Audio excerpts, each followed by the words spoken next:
everyone, and welcome to Playwright, a podcast about creating and sharing new ways to play. Oh, sorry. We do have to introduce ourselves, don't we? Oh, the weather outside is frightful, but the fire is so the Christmas season is upon us. Oh, already? It feels like it was just election day. Well, maybe it was, but we are once October 31st passes, all bets are off. Look at me. I've got a stuffy nose and a sore throat, so that must mean it's wintertime. Surely the Christmas season is filling you as we speak. That's right. There's no significant holidays in between. We are all packed up and getting ready for Christmas. We're packing the sleigh with all the toys for the good girls and boys. We got what are the hot toys this year? Are kids still into Hatchimals? Is that still a thing? I think so. Get your fidget spinners out, folks. This is really the year to get in on the fidget spinner, because during the craze, they were very expensive. But now very fidget hard to come spinners, by. Right, exactly. Now fidget spinners are next to packs of gum when you check out. So like, get yourself a fidget spinner. Get the ones you love fidget spinners. This is actually the year of the fidget. That's right. I predict good things for Tickle Me Elmo this year. That's right. Well, actually, you know what? I heard he came back. It's about time. I feel like Tickle Me Elmo's on like a 10-year rotation. Every 10 years, he actually becomes the thing again. He becomes the thing from the Fantastic Four. Yeah, that's right. Not as fun to tickle. Right. Well, on account of his trips to space. And, it turns into clobbering time pretty quickly, and you don't want that. As a little kid, No. Elmo smash. It's tickling time. It's not so tickling time for sure. Well, can't win them all. Can't. That was an intro. Yeah, this is Playwright. He's H and I'm Q, and everything's fine. Yes. And we're both Ryan. We have that in common. It's true. Let's get to some video game pitches. What I'm going to pitch today is a point-and-click adventure game where you have limited clicks. Let's find a way to not make that a hindrance to your enjoyment and instead enhance your enjoyment with limited clicks throughout the game. So, start the clock there. The pressure of clicking, like every click induces stress, is almost in a way reminiscent of the game Keep Talking and Nobody Explodes to me. Yeah. Like, I love the idea of framing this as you're diffusing a very, very tense situation. And it's almost like you're, I hate to push it into the realm of like QuickTime sequence or something, but that's where my head goes. Yeah, there's a lot of games that use kind of a countdown or a time limiting sequence that, puts the pressure on the player. But I was thinking instead of limiting their time, we could limit the amount of interactions with the world that they could have. Maybe they are, maybe they're suffering some kind of a curse where after they touch a certain number of objects, they disintegrate, or, maybe it's just packaged little bite-sized puzzles that you're delivered once every day, and you have, like a par to get through a certain puzzle. Oh, that's a really great idea. Not so much like puzzles, like a Professor Layton type thing, but more kind of like abstract thinking type puzzles, like a Monkey Island. So if you had like a data bank of puzzles, you build up a library of them or whatever, they're all in like that Monkey Island, great like LucasArts style. You just have, a team of illustrators working around the clock, trying to reproduce what the New York Times does with crossword puzzles, right? Yeah. And you say, okay, today's puzzle is like, there's just like intro text of like, get person X thing Y or something like that. Okay. I can definitely do that, but it would take a lot of, in my head, there's got to be some interactions that are not actually clicking. So if this is a phone, I assume it's good for phones because it's both point and click and it's a daily sort of thing, that maybe I can kind of like look and pan around and really examine things without actually having to interact. Yeah, that should be fine. I don't want to require us to make 3D models of things, and so swooping through environments might be difficult, but at least getting maybe a couple of different perspectives, even that if we're delivering something daily. But, maybe something on the level of like Gorogoa did a good job of making point and click style puzzles, but setting them in kind of fixed environments. Sometimes you can zoom in on something and sometimes you couldn't. It was just all about of utilizing fixed perspectives and oftentimes manipulating the fixed perspectives to connect between puzzles and such. I love the idea of also creating, there's so many like point and click game, especially from the LucasArts era, puzzle games where you have like an inventory of stuff and you are like using those things. Probably it's sometimes you're flailing, right? If you're just like, okay, I don't know, honk the horn, eat the cheeseburger, like all these weird little nouns and verbs together. I wonder if there could be different ways of, I don't know, like seeing the world. Like if you have like a set toolbox where you're like, okay, I know what I'm going to do here. I'm going to actually, look with this particular thing or that particular thing, and that's going to expose option X, Y, or Z. It would actually be kind of fun if you had like new inventory items every day, and you just kind of have to figure out like, okay, what's in my inventory today? What can I do with the world around me? It's just a single screen puzzle, and so you're not having to do that Monkey Island thing where the possible solution to move forward could be in any one of 16 screens. And you're just like, I have 80 items. I've got 16 screens full of dozens of items to check everything against. Like, here we go, buckle down. It's kind of like it focuses the puzzles and makes it very apparent that like whatever you're supposed to do, there is a solution on this screen with this limited selection of items. Like just, it's encouraging in that way. Feels manageable. Yeah, especially if like the items that were in your inventory are possible to show up in your inventory, you could learn their functions over time or come to expect what their behavior will result in. Because maybe I don't know if there should also be a limit on like how many things you could use. Does that like count as a click? That probably would factor into the clicks. I want to avoid people just pixel hunting and guessing and stuff and actually like engaging with the puzzles. Yeah, I mean the stress of a countdown timer here, or like a click down timer, if that makes any sense, could be very interesting. Okay, so using an item uses a turn. You would almost have to like, maybe if there's like a one level above, there's a menu of daily things that you could be served up, and you have your easy stuff where there's like kind of baked in a few things you could get wrong, your medium stuff where it's fewer, and then of course the hard stuff where you actually have the only thing you have is the exact number of turns that you need to kind of complete the thing.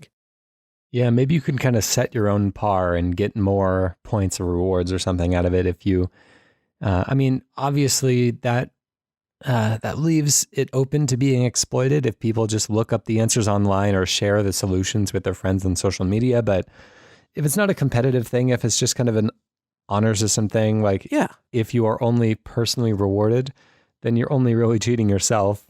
Yeah, I mean, people do the NYT crossword, and I'm sure that those answers are gonna be in a lot of places. Yeah, I feel like the puzzle game genre is always tied to a narrative. Could there be like a narrative element as part of this? I would want to do like each individual scene tells its own story in a way, or at least you can kind of infer a story around it. I'd like it to drop you in such like a weird and specific instance where you're like, okay, something obviously happened here, and you can kind of like make up the story yourself. Like if you are waking up unconscious, you are a clown that is waking up in the back of a moving van or something. It's like, all right, obviously something's going on here. That's horrifying. Yeah. Okay, so these things are one-off. Maybe there's some connective thread. Like, I love the idea. It would be kind of fun, like as a seasonal type of thing. Like there are some factors that link them, and like a Fortnite can kind of tell like a larger story over time. Yeah, especially if like one of your puzzles gets somebody trapped, and another puzzle is like, the next day releasing that person, and if you give them all that sort of Simlish sort of language, then you could do just generic. You could write any dialogue you wanted. I think this is a great platform to deliver really good writing as well. Yeah. I mean, obviously, that's what point and click adventure games have always really specialized in. But in a kind of a bite sized story, I would think the graphics would have to be super simple, just like really blocky pixel art or something that would be very quickly iteratable. Maybe you can reuse assets quite frequently, but either way, something that could be done every day or every week or whatever cadence we choose to deliver them on. I like this idea enough to let's go out and try and find a bunch of adventure game, video game developers who maybe are currently in need of work for some unknown reason. Yeah, okay. I don't know where we would find them, but yeah, maybe we put our minds to it and they're out there. It would be a fun, like, collaborative thing as well. It's like maybe every week there are little miniature, like, WarioWare style games that come from different point and click artists or something, and there's different writers and different programmers, just kind of all working within an engine, and they just each deliver these kind of escape room type challenges. Please let me play the Kojima level. That is the Kojima guest stars as a point and click adventure level would be very good. They'd have to be solvable though. Well, first you have to watch the 40-minute cutscene. Exactly, yeah. That's it. And then you get to the game. Okay, so cool. So we have like celebrity, quote unquote celebrity game designers coming in on rotation, or like, hey, a person that worked on famous game XYZ is like, coming in to do a level this week, or this is really cool. It kind of gives, I wonder if you could tie it to a time of day or a location too, and just go like full HQ trivia on this thing. That would require a lot more work for, I think, a smaller payoff. If each level was tied to a location, like in the real world, and you had to go to a location, that would kind of limit the number of levels you would ever see realistically. But possibly there could be cool things you could do to add little variations in these puzzles. Yeah, or if you potentially do yesterday's challenge really well, you could earn bonus turns for like tomorrow's challenge and like carry over that progress. Yeah, that's a good point. Well, we have to wrap this one up. We've had our 10 minutes, and now we got to throw it back out into the world and let the community continue to iterate. So we have dropped the word Clickdown, which I really like, and I think it kind of is a good description of what this is. So I'm okay with going with Clickdown. Clickdown it is. Cool. Q, what do you have for us today? We're going to find the game in here, but it's kind of a story as well. So you're a brother-sister pair that go to an old, dusty, retro video game store, and there's a creepy person behind the counter who wants to sell you something called the Super Drive. And the Super Drive is a retro console, and the brother and sister take it home, and they get sucked into the video game system. Okay. And you probably could guess from the title, or from the title of the console, Super Drive, that these games would be games that never actually existed. They would be weird mashups of game concepts from the 8 or 16-bit era. And I have some names here that I mashed together. We'll see if they give us any ideas. Plumber the Hedgehog, Streets of Mana, Yoshi and Knuckles, Echo the Metroid, Toe Jam and Zelda, and Golden Trigger. Okay. So every level is maybe a new cartridge or something, and you have to fight your way out of them all to escape. All right, well, let's start the clock then. You know what would be even more interesting than creating these kind of mashup games is if we were able to, is if we had like a collection of cartridges and we could mix any two of them, like if the console had 2 cartridge slots. And just depending on which 2 we put in, it kind of generates a different type of level with different types of enemies and different types of art. And, it is essentially like drawing a lot of art for each of the combinations, but, I feel like it would go a long way, and it's not necessarily more work than just making as much art as required for like a single playthrough game. So I think I like that hook. I imagine it feeling a lot like, NES Remix or something like that. Yeah, right. But what if instead of both of the brother and sister getting sucked into the virtual world, one of them gets sucked in and you either have to be the brother playing as the sister or the sister playing as the brother, and depending on if you chose to go into the game world as the brother or the sister, you get like different abilities or something. So you get that kind of near automata, two stories, two sets of dialogue playing, to maybe even two different like platforming / 8-bit powers. Okay. So how different would they be? Because for all intents and purposes, like these are regular human people that are just kind of unique in how, non-super they are. Maybe we should let's say when they go into the game world, that there has to be some concession into like they have to be able to be baseball players and to be able to swim and all that kind of crazy stuff. But this, like in my head, maps a little bit to like the classic Nintendo, like, oh, Peach has a different jump and that can extend in many, many different ways.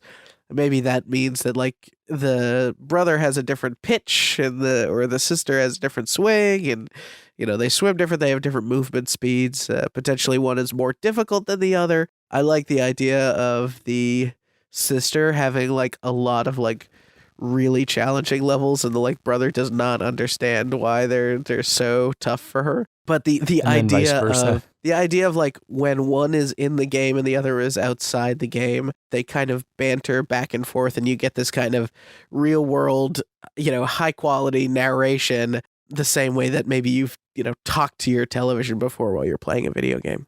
Yeah. Okay. So the developer that I would want behind this, if I had to choose anyone, would be the guy who did Retro City Rampage. Have you played that? Oh yeah, I haven't played it, but I've seen it. That's a really nice game, and you probably own it on multiple consoles already. It's one that pretty regularly goes pretty cheap or is included in bundles and stuff, but it's a really clever, it's like a GTA type game, but it's top down and I believe built to specifications that the NES could run.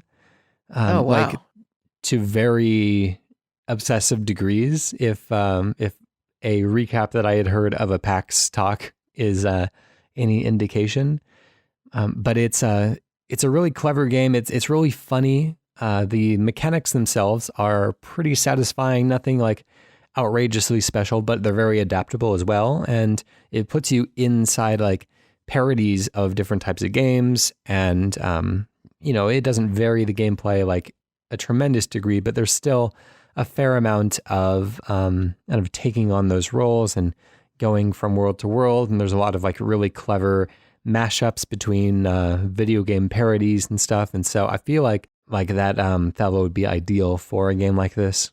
Yeah, that sounds really cool. I guess the DX version is on Switch, I just saw, so I'm going to pick that up. Yeah. Okay, so am I just being silly with these weird mashup names, or is there like really fun, fundamentally different approaches to like Super Nintendo versus Sega game design, where like putting those things or putting really funny, cheap knockoffs of some of these characters in places, could that be fun? Yeah, I mean, that could be fun. I think the most fun is in seeing the actual characters face off against each other, like, like a Smash Bros type thing, or to see the actual worlds. Presumably we wouldn't be in a place where we could really license these properties, and so we would be kind of dancing around the sides. But I think with pixel art styles, especially, you can definitely, evoke the art style of a game. I've seen there's a game called, it's like Don't Die, Mr. Robot or something like, I think I'm mixing up games. It's a some sort of a fighting robots game that is drawn in the style of Super Metroid. And it's pretty unmistakable, like the way that they draw just the ground tiles and everything. It's like, this feels like Metroid. And so I feel like you can get pretty close without crossing over into copyright territory. Yeah, I mean, we could even get, why not? Let's dial up Christian Whitehead, who did the new Sonic, and like, hey, make us a Sonic game without Sonic in it potentially, or what would it be like to have a Mario-esque or Yoshi-esque character sitting inside of like a Sonic designed level. How weird would that feel? Yeah, and that's something that the NES remix, I think, kind of halfway explored. I never really liked those games that much. I always felt like they kind of left the one thing that really bugged me about them that's kind of a peripheral detail is I didn't like that they dropped shadows behind all the characters. It's like, that's not what it looked like. Yeah. At least make me feel like I'm playing NES games mashed up with each other. I just think it's a weird aesthetic choice. But yeah, Mario Maker did that too. It was not. Yeah, I don't get it. It breaks it a little bit, doesn't it? Yeah. Like I want to make a Mario game, not like a Flash knockoff from the early 2000s. That would be an effect in one of those things. Brother and sister go into the world. I love the idea of combining the cartridges. Could there be, I wonder if there's like, you build in emulator-esque features or like cheat codes or something that persist across games, or when you mix two games together, maybe like there are cheat codes for one game versus the other and you end up with like really long cheat codes, like mega cheats that you have to punch in to get superpowers or something. Maybe there's some adventuring that you can do in the real world as well, using the character who's not in the game to go about more mundane tasks, but potentially earn money to buy like a game genie or something like that. Oh, wow. Okay. So, and if you were able to, so man, you've just unlocked a bunch here. I know towards the end of our time. That's what game genies do. So you go through levels, you play it, you earn some sort of in-game something, then you can return to the old shop and get new retro consoles, like a retro Game Gear Boy thing, or a Boy Gear or Gear Boy that has mashups of all sorts of different eras. You can really the expansion packs are writing themselves, H.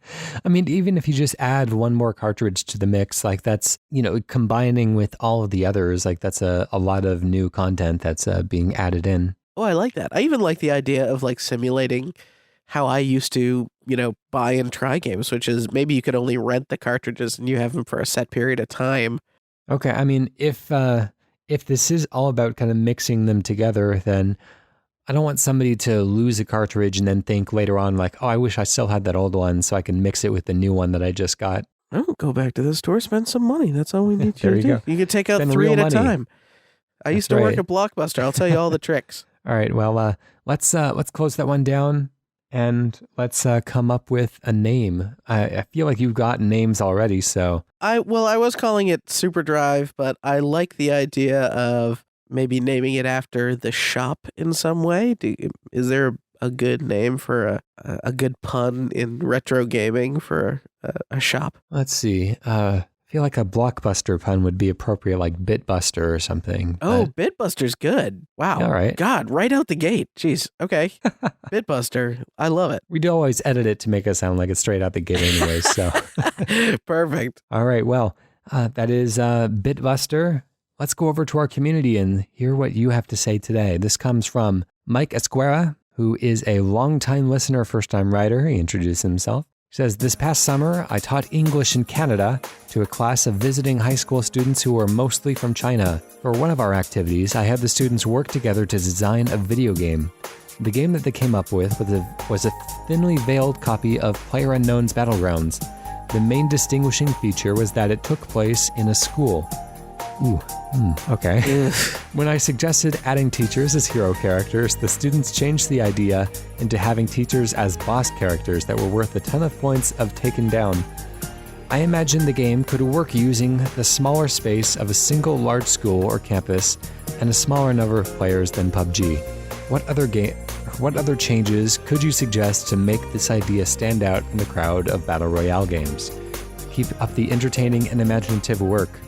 Starting the clock there. Mike, thank you so much for writing in. We really appreciate it. First time writing in, so a brave thing to share an idea, especially one it is a little dark, isn't it, H? Well, I think we both had that reaction and we can both hear that. I think as Americans, it's a very, this idea of gun violence in schools is like a very real thing that we have to deal with. I don't know if that's the only direction we can take this in, though. So let's see if we can expand and see what else we can do. Let's keep the aspect of elimination, but let's find something other than like violence and death that can bring us there.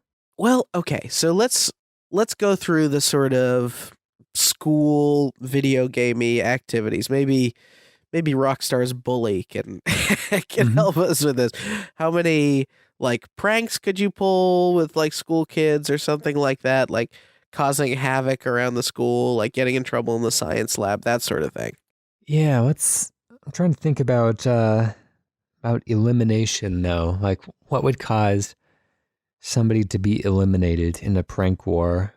I mean, it could be like a humans versus zombies type thing, like you get on school campuses a lot. It's kind of video gamified, but zombie games are already kind of a thing. But you know what? I don't know if I've seen a battle royale zombie game where people get turned to an opposing team, when they are effectively killed. But it's straying a bit from the core idea, but maybe there's something there. I also like the idea of maybe, you have like a high school decathlon or something playing, and you're kind of competing in all sorts of, you run to the basketball courts and then there's like some sort of weird basketball challenge, or you run to the gymnasium and then there's another type of challenge, and like as people come in last place in the challenges, they're slowly like eliminated. So like Forza Horizon is doing a thing where they are kind of giving you these real world events. And so when a real world event is happening, it happens at the top of an hour or something. Have to drive there, and it's like, okay, do a thing here, and then it tells you a new place to go and do a thing. Go to a new place and do a thing.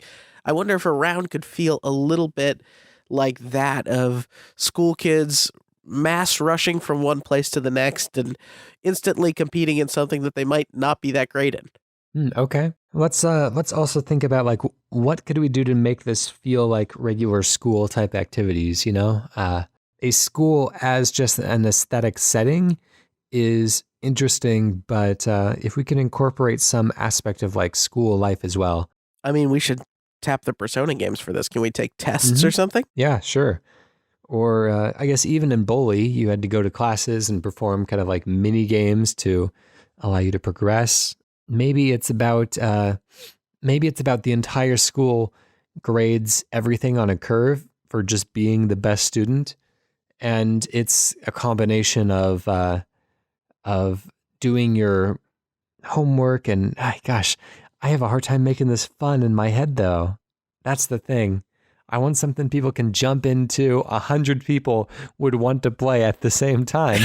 Yeah, homework simulator is probably not going to do it. Yeah. I think that there's, I hate to harp on the point, but I think high school sports is a thing. I think that like high school sort of events, whether that's like, I think we've pitched before on the show. I think when I pitched like a Buffy MMO where you have like, Spirit Month and stuff like that, where people are competing. That almost seems like seasons or something, though. That would be in a battle pass for this more than it would be the actual thing. Maybe, okay, you go non-lethal and you go for like the combat has to be entirely like found in the school. So you can have food fights, or you can do spitballs and you can wrestle someone into a locker or something like that.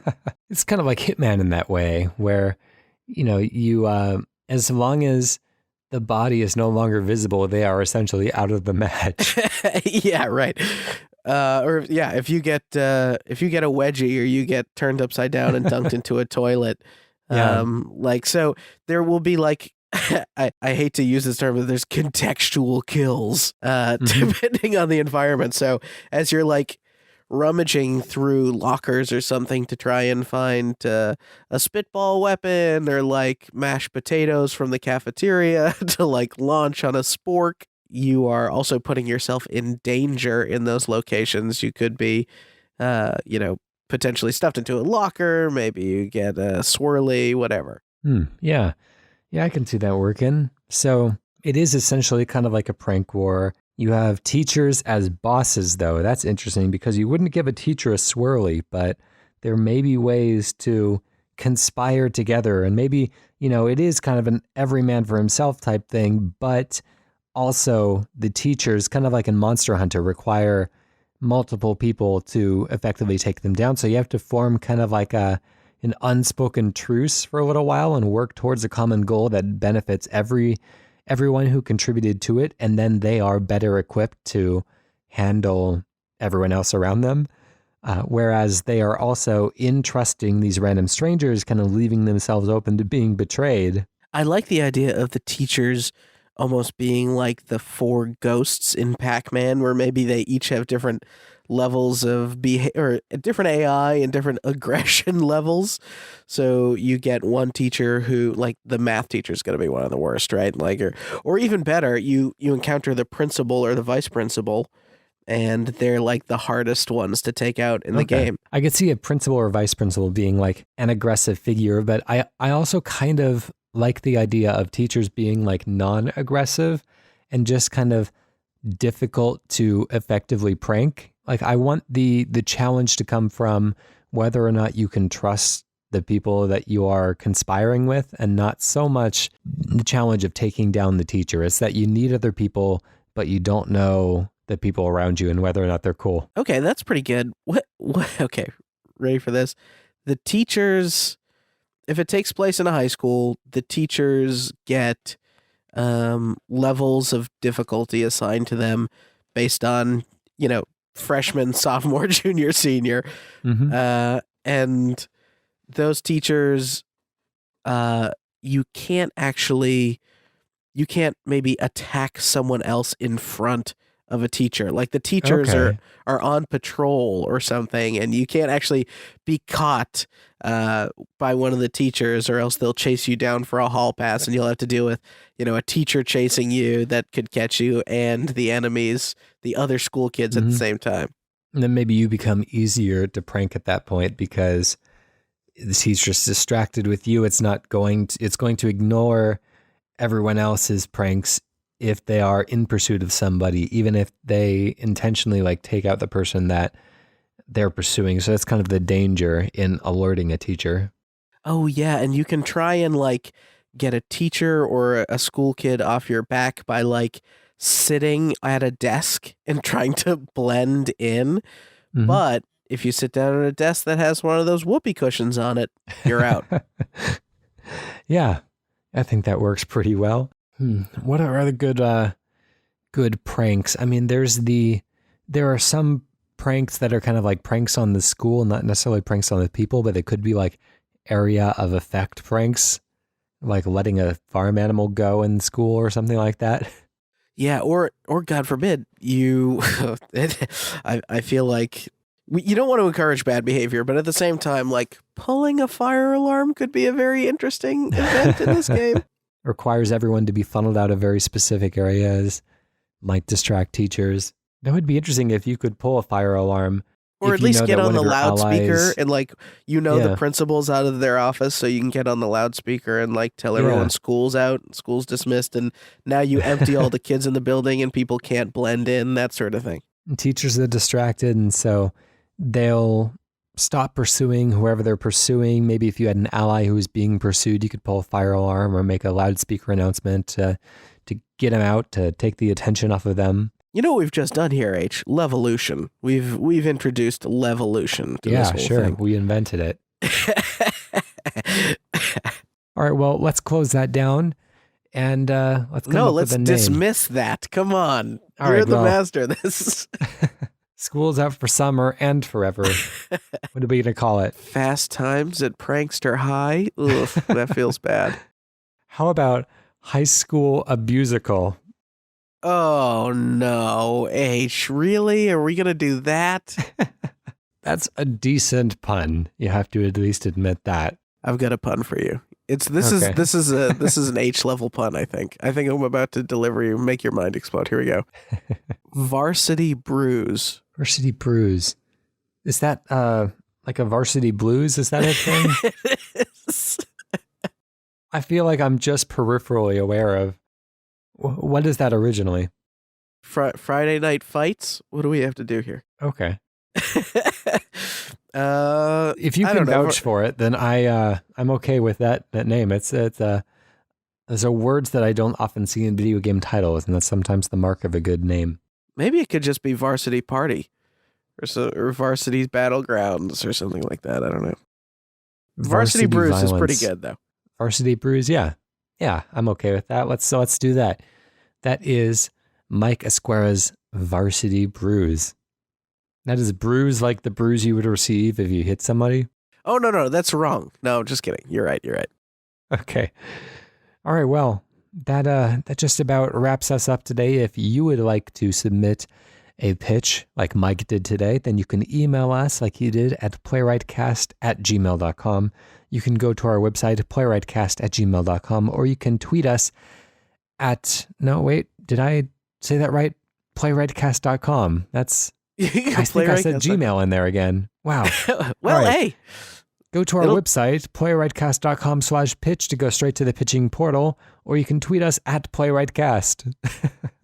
Special thank you to PROTODOME for the use of our theme song, Hello World, off the album Blue Noise. And a reminder that we are on Google Play, we are on Spotify, we are on Apple Podcasts. The holiday season, especially Thanksgiving, is a great time to eat a bunch of turkey and write video game ideas down. Come on, take a break from Red Dead. You don't need it. That's right. We'll come up with Red Dead Redemption 3, the fourth game in the Red Dead series. We might as well just call it Red Dead Redemption 2.5, the fourth game in the Red Dead series. To take us out of the game pitching economy. The pitch off. That's right, the pitch off today. Take us off the pitch. I'm going to deliver a miniature pitch.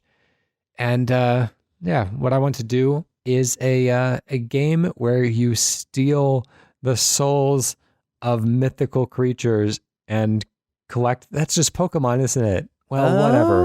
You're collecting werewolf souls. Love it. See you next week. Bye.